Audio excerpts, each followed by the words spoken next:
नमस्कार। मेरे इस चैनल में आप सबका स्वागत है। आध्यात्मिक और धार्मिक मार्ग के आगे आगे आता है ज्ञान मार्ग और भक्ति मार्ग, और इन दोनों मार्गों को जो साध्य कर लेता है उसकी श्रेणी बन जाती है श्रेष्ठतम भक्त में।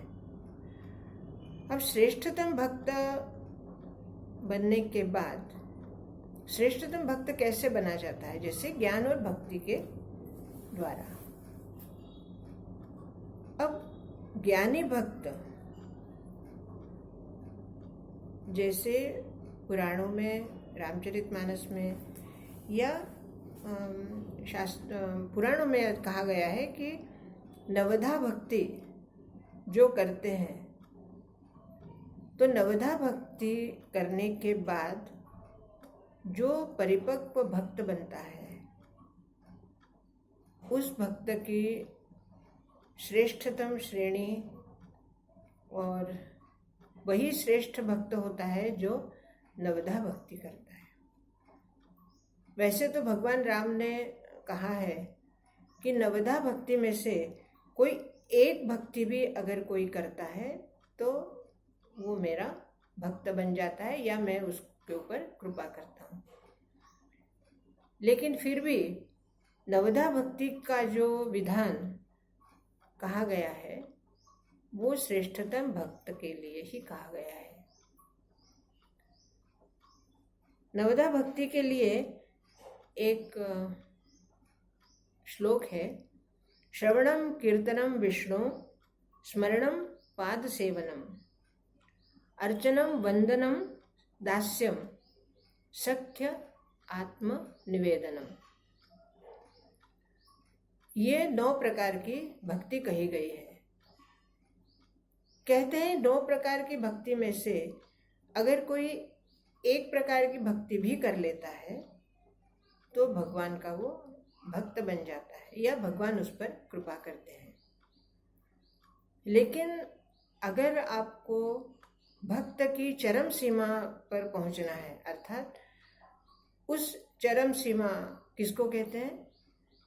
जहाँ 9 तरह की भक्ति हम करते हैं।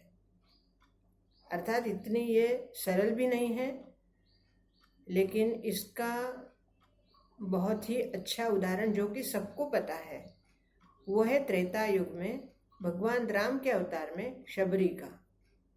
माता शबरी को भगवान ने कहा था कि मैं तुम्हें नवधा भक्ति बताता हूँ। अर्थात उस नवधा भक्ति के बहाने या शबरी माता के बहाने उन्होंने पूरे मानव समाज को एक संदेश दिया है कि अगर आपको भक्त की चरम सीमा तक पहुँचना है तो नवधा भक्ति ही सर्वश्रेष्ठ है। नवधा भक्ति में अगर हम 9 भक्ति में से एक श्रेणी को या एक विधा को अगर हम किसी एक व्यक्ति के लिए उदाहरण के तौर पे रखें तो श्रवणम मतलब कानों से सुनना। श्रवणम की भक्ति का जो उदाहरण हमें मिलता है वो है राजा परीक्षित का। बहुत ही अपने अस्तित्व को सिर्फ सुनने में उन्होंने लगा दिया और सुनकर वो परम श्रेष्ठ भक्त बन गए। दूसरा है कीर्तनम। कीर्तन के लिए अगर कोई सर्वश्रेष्ठ उदाहरण हम सामने लाते हैं तो वो है शुकदेव मुनि का। भगवान के नामस्मरण में, भगवान के गुणों का कीर्तन करते हुए वे अपने आप को भूल जाते थे। तीसरे है स्मरणम, अर्थात भगवान को याद करना, हमारे श्वासों के साथ भगवान को याद करना। उसका उदाहरण हमें मिलता है भक्त प्रहलाद के रूप में। आगे है पाद सेवनम, अर्थात चरणों की वंदना करना। इसका सर्वश्रेष्ठ उदाहरण माता लक्ष्मी का है। माता लक्ष्मी हमेशा भगवान विष्णु के चरणों की सेवा करती है। आगे है वंदनम, अर्थात अपना अस्तित्व प्रभु के वंदन में बिता देना, वो है अक्रूर का उदाहरण। आगे है दास्य, हम चाहे कितने भी श्रेष्ठ बन जाएं, लेकिन प्रभु के सामने हम सिर्फ एक दास के रूप में अगर रहें तो वो श्रेष्ठ भक्त कहलाता है। उसका उदाहरण है भगवान हनुमान, रुद्रावतार हनुमान। आगे है सख्य, अर्थात मित्रता, या ऐसा सख्य मतलब मित्रता से भी अगली श्रेणी, जहां कहीं कुछ भी भेद नहीं रहता, अपने मन की, अपने अवस्था की, अपने विचारों की सब कुछ बात हम अपने उस सख्य से करते हैं। तो वो उसका उदाहरण है अर्जुन। फिर आता है आत्मनिवेदन। आत्मनिवेदन में जो उदाहरण सामने आता है वो है राजा बलि का, दानवीर राजा बलि। अब इन 9 भक्तों को एक एक श्रेणी के लिए हम उदाहरण के रूप में प्रस्तुत किया है। वस्तुतः देखा जाए तो ये सभी भक्त नवधा भक्ति ही करते थे और नवधा भक्ति से ही ये श्रेष्ठतम भक्त बने हैं। थोड़ा और खुल के अगर मैं बताऊं तो फिर से हम पहले विधा पे आएंगे, श्रवण। श्रवण किसको कहते हैं? भगवान की लीला कथा, उनके गुणों को बार बार सुनना। मतलब सुनते हुए भी हमें ऐसा प्रतीत नहीं होता कि हम इसको सुन चुके हैं। कितनी ही बार सुने लेकिन फिर भी हमें वो कम लगता है और भी सुनने की लालसा होती है, निरंतर अतृप्त मन से। जैसे हमारा मन तृप्त नहीं होता है भगवान की लीला या भगवान की कथा सुनकर।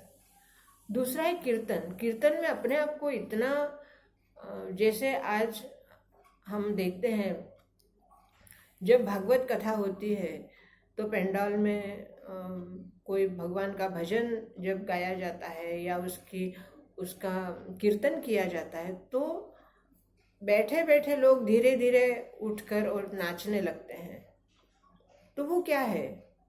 वो कीर्तन है, अर्थात अपनी सुध-बुध भूलकर भगवान के नाम में अपने आप को भुला देना या नाचने तक की हमारी अवस्था हो जाती है। फिर आता है स्मरण। काम करते समय कुछ भी काम करो, जैसे मेरा ये स्पेशल चैनल का जो विषय है वो यही है कि गृहस्थ जीवन में हम भगवान को कैसे प्राप्त करें। तो स्मरण एक ऐसी विधा है कि जो हम हमारे गृहस्थी का कार्य करते करते और हम उसका स्मरण करते रहें और भगवान को प्राप्त कर लें। फिर आता है पाद सेवनम, अर्थात हमारा जो भी अस्तित्व है वो भगवान के सिर्फ सेवा के लिए है। उसके अलावा हमारे दिमाग में, हमारे मन में, हमारे विचारों में कोई दूसरी बात आती ही नहीं। जब भी हम अपने कार्य भी करते हैं गृहस्थ जीवन में भी, तब भी हमें लगता है कि हम जो कार्य कर रहे हैं भगवान के पाद सेवनम, अर्थात भगवान की सेवा कर रहे हैं। अर्चनम, अर्थात कर्मकांड, पूजा पाठ करना या फूल, हार, फूल, तुलसी पत्र, बिल्व पत्र और इस तरह से सब सामग्री से भगवान की सेवा करना। उस अर्चना करते समय भी जब तक हम उस भगवान से या उस पूजा में हम सम्मिलित नहीं होते, हमारा मन, हमारी आत्मा, हमारा संपूर्ण अस्तित्व जब तक हम उसमें अर्पण नहीं करते तब तक वो निष्ठा जागृत नहीं होती। फिर आता है वंदन। वंदन का एक शब्द से अगर अर्थ होगा तो प्रणाम करना, लेकिन इस भक्ति विधा में वंदन का अर्थ ये होता है कि हम जब भी भगवान के आगे माथा टेकते हैं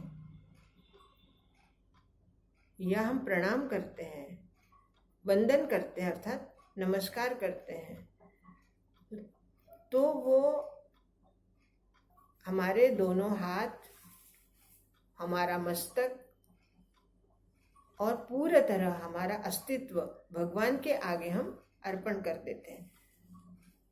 वो वंदन अपने आप को भुला देता है, पूर्णतः सबको भगवान के सामने खुद को समर्पण करना। फिर दास्य अर्थात दास बनना। जैसे रामचरितमानस में गोस्वामी तुलसीदास जी ने कहा है, अहम दासानुदासानुदास, अर्थात मैं दास हूँ। कैसा? भगवान के भक्त का जो दास, उस दास का भी जो दास, उस दास का भी मैं दास हूँ। मतलब अपने आप को कितना भी ज्ञानी हो, लेकिन अपने आप को एकदम धरती पर बैठा हुआ, जो कि हम अपने आप को इस तरह से भूलना है कि मुझे कुछ भी ज्ञान नहीं है, बिल्कुल कोरा कागज हूं मैं, पूरी तरह आपके अधीन हूं, मैं आपका दास हूं और आप जो भी आदेश करें बस मुझे उस आदेश को पूर्ण करना है। सख्य, भगवान से इतनी अधिक घनिष्ठता कि हम भगवान के साथ बातें कर सके, हमारा मन उनके सामने उजागर कर सके, भगवान को अपने मन की बात, अपना दुख, अपना सुख, यहाँ तक कि कभी कभी जब हमारा मन बहुत उद्विग्न होता है या अत्यंत दुख में होता है, और उस समय हमें कभी कभी अपने भाग्य पर या अपने कर्म पर या अपनी परिस्थिति पर हमें अत्यंत क्रोध आता है। ऐसे में भगवान, जो कि हम उनको अपना सखा मानते हैं, तो इस सख्य भाव में भगवान के सामने हम झगड़ भी लेते हैं कि हे प्रभु, मेरे साथ ही ऐसा क्यों हो रहा है, आपके होते हुए मुझे इतना कष्ट क्यों। अर्थात भगवान के साथ कभी कभी हम झगड़ा भी कर लेते हैं। तो वो हमारा सख्य, मतलब हमारी इतनी अधिक घनिष्ठता होती है उस प्रभु के साथ कि उसके साथ झगड़ा करते समय भी हमें कोई ग्लानि नहीं होती, क्योंकि हम अपने सखा के साथ झगड़ा कर रहे हैं। आगे आता है आत्मनिवेदन। आत्मनिवेदन, प्रभु में जो कुछ भी हूं वो आपको समर्पित हूं।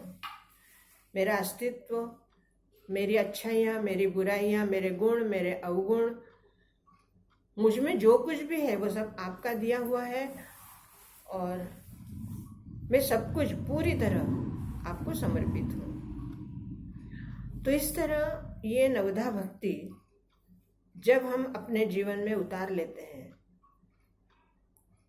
तो श्रेष्ठतम भक्त बन जाते हैं। अर्थात इन नवधा भक्ति के साथ हमारी परीक्षा भी होती है और हमें उस परीक्षा में पास भी होना होता है। अर्थात हमारी भगवान के प्रति इतनी निष्ठा, इतना भरोसा, इतना आत्मसमर्पण है, तो हम भगवान के श्रेष्ठतम भक्त बन सकते हैं। आज के लिए इतना ही, और इसके आगे गृहस्थ जीवन में हमें किस तरह से आगे का रास्ता तय करना है, उसके बारे में हम अगले वीडियो में बताएंगे। मेरे चैनल को सब्सक्राइब कीजिए, लाइक कीजिए, शेयर कीजिए और कमेंट्स अवश्य लिखिए। बहुत बहुत धन्यवाद।